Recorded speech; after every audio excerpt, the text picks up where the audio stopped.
Hello YouTube, my name is Kaya and I consider myself an amateur photographer. And for the past few years, I've been spending time and effort to craft and publish my photos on Instagram. But I no longer believe Instagram is the place to be discovered. I'm quitting Instagram and I'm gonna tell you why. Okay, so first of all, let's talk about the evolution of Instagram and travel back to 2012. This is when I first moved to New York City. And it was a fantastic time for me, but back in 2012, your family was starting to join Facebook, and then Facebook was this place where you would still post kind of like photos about your trips or your vacations, photos with your friends and tag them and comment and whatever. And then Instagram was this little special secret place. It already had millions of users, right? But it was a secret millennial place where you would post day-to-day random spots that you would find. And that's what I would use Instagram for. The photos that would stand out, where the photos were somebody actually kind of like found the weird angle and chose the right filter. And that's fine, it's literally amateur photographers. Maybe you found a friend that had some talent for composition that you didn't even know about. And we used to have Instagram cheating. I don't know if you remember this, but it was cheating if you would use your DSLR photos. So Instagram was all about smartphone photos, right? And we loved it, right? We loved this little secret place where we could look at life through these filters. Fast forward to 2019. Facebook is not cool anymore. We all know that. There's no original content on Facebook anymore. People are no longer publishing pictures about whatever they're up to. Facebook is all about news and like fighting and controversy, fake news and whatever. But Instagram is still somewhat selective, at least on what you follow or how much content you get from businesses. And we have stories now. I don't hate stories. I really don't. I don't hate stories. I think that the word with stories is transcendence, right? I want to create content that's worth to watch and share. If I'm going to spend, anywhere from 5 minutes to 10 hours editing a video or a photo, I want that to sort of live on, and it's fine. It's fine. I think that there's content that should be ephemeral. But in the end, stories have transformed Instagram into what it is today, which I think is still a cool platform. But Instagram is no longer the place to discover these amateur photographers. It's become this place where we follow our friends, where we find out what they're up to, or where we follow people that we are identified with, or celebrities. For whatever reason, we're curious about what they're up to. And I've been migrating my time on Instagram from watching the feed to watching stories. But that's the inherent problem here, right? If you're taking photos, it's no longer what Instagram is all about. And that is reason number one. So now let's move on to standing out on Instagram. I've accepted that I can't stand out on Instagram. I'm gonna tell you a little story to illustrate this. When I was in college, I studied digital animation, which is this very design, artsy-oriented career. I was never an artist in high school. Digital animation is a career where you stand out if you're talented, not because you studied very hard. So one of my best friends in college was Luis. Luis would carry his drawing notepad every day. Like every moment we're sitting, having coffee or having lunch or whatever, he's like sketching. And he's this fantastic, truly fantastic illustrator. What I figured, knowing Luis, is that I'm never gonna be as good as him. I'm never gonna catch up to him unless I dedicate twice the time he's already spending drawing. And that's the way it works for a lot of things in this career, right? You need to be very aware and accept that there are just things that you aren't that good at and that you have to leverage what you're talented at. That's in the end the conclusion I made with Instagram.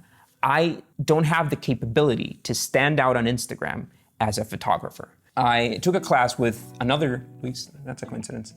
This guy has a blog called To The Wonder, and I'm a big fan of his. He's a Costa Rican photographer that travels the world taking these mind-blowing photos. But after taking the class and sort of understanding the type of photo that he takes, the effort that he puts into this is a photo that he has to choose the right filter for. He spent thousands of dollars in these lenses that he owns because he wants the perfect picture. I can't do that. Like, I'm not that passionate about photography to spend, a day. Like I went to Japan a couple months ago. I really don't want to spend one of my 10 days in Japan finding the perfect shot of Mount Fuji. Again, just like with college, I realized like I'm not gonna be a professional photographer unless I really spend that time.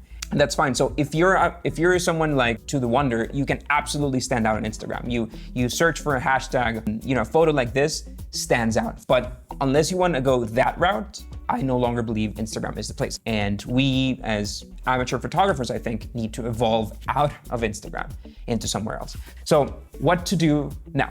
This YouTube channel is one of the things that I am doing. And by all means, if I suck at this, let me know in the comments right now. If not, maybe subscribe, but only if you want.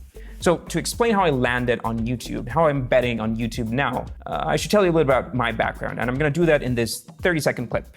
This is my life in 30 seconds or less. I was born and raised in Costa Rica. In 2005, I got a job so I could pay for college, try to be a developer. Failed. Found something more interesting, design-oriented, digital animation. I made a short film. Made amazing artists who were really gonna make it, and I realized I wasn't one of them. Failed to get promoted at my job. Quit. Came up with a cool iOS game. Raised a Kickstarter campaign for it. Appeared on CNN. The game got called The Next Angry Birds. Moved to New York. Failed. Moved back to San Jose with $15,000 in debt. Spoke at a TEDx. Started sliding with these guys. Became a dad. Worked as hard as I've ever worked in my life. Paid my debt. Slightly became profitable and grew to a team of 24 people. Made time for hobbies again. Tried to put my photos on Instagram. Failed. Made 2 cameos in Nice Daily. Chatted about YouTube. Turned 30. Figured out how to go to Basecamp before I get too old and tell the story about it. Which brings us to now. So what I'm trying to do here is leveraging the experience and the talent that I have. I'm a decent writer. I think I can edit a good video and I have post-production skills, right? So this is something that I really can't leverage on Instagram, but it's something that I might leverage on YouTube, and that is why I'm here. I'm trying this out. This is the 3rd video I made, but for you as an amateur photographer, this is what I think you should try and reconsider, right? Maybe Instagram is not the place to get your photos discovered. If you can, try YouTube. If you can stand in front of a camera and tell a story behind them. I used to make these videos that would be sort of like moving pictures. I would just pick this song and edit a lot of different shots from a trip. I did that when I went to Iceland. I did when I went to Easter Island, which was one of my favorite trips ever. But this content is not interesting because it's not telling a story. And this is what people enjoy on YouTube, being told a story. I was watching this interview with Casey Neistat the other day, and I guess we have to quote Casey. I was pretty poor. I had my son when I was 16, and I washed dishes for a living. And it wasn't until I was, 18 years old that I decided I wanted to make movies. I was washing dishes to pay for my computer that I could edit on. I was an assistant. I used to clean out kitty litter boxes for my boss so I could get a paycheck, take that money, buy cameras, and make movies. I always made a living so I could make movies. I never made movies to try and make a living. I think this is interesting. It's not like I don't care if my videos are liked. I care, I really do. But I'm working, I have a day job that I'm not planning on quitting. And I make these videos because I want to tell a story. So if you're an amateur photographer, I think that it's time for you to reconsider Instagram. There are platforms like 500 pixels. I think 500 pixels is still, photos are too pro. Like I can't compete with a photo from 500 pixels. I think this is the best photo that I have ever shot, and it was a complete coincidence. It's my favorite photo ever.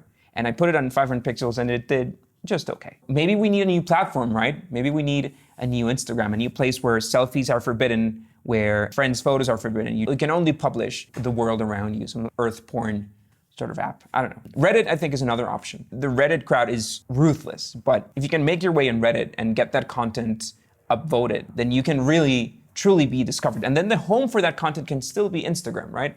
It's just stop thinking about Instagram as the place where you can promote that content. Let me know if I'm wrong. And if you're an amateur photographer and have another platform of choice, please let me know. See you next week.